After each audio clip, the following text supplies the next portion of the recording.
Ayan, napakainit na ng ating pan. So, lalagay na po na ito. Isisir natin sila. Ayan.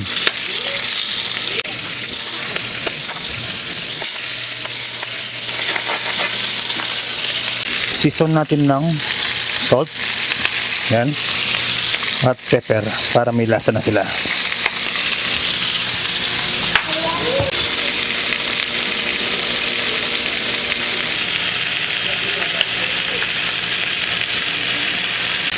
Ayan, makalipas ng ilang sandali, balikan po natin.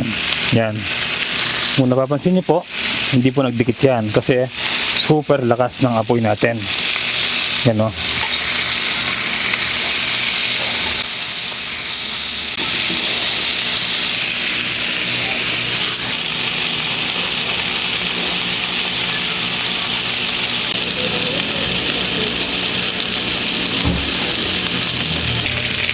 Yan, balikan po natin. Kapag both side brown na ang balat niya, so maglalagay tayo ng tubig.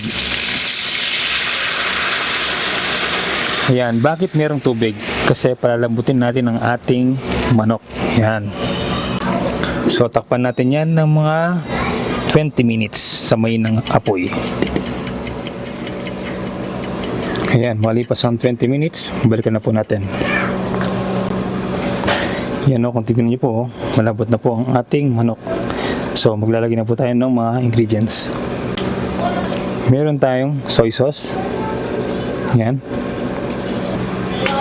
Maglagay tayo ng ketchup from UFC. Hindi po sponsor yan. Ganyan po karami. Mga 3 to 4 tablespoon po. Maglagay din tayo ng asukal.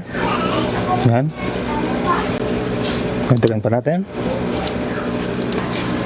Konting garlic powder, konting onion powder. Ngayon, haluin natin. So, ang recipe natin today ay chicken barbecue.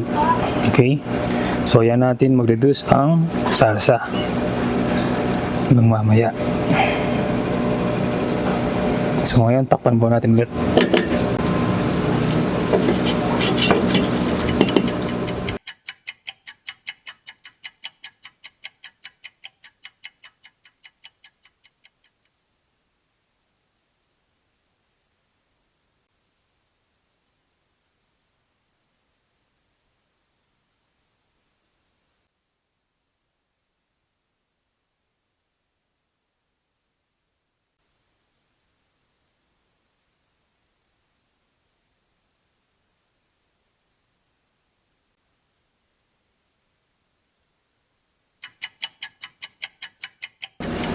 Ayan, balikan po natin.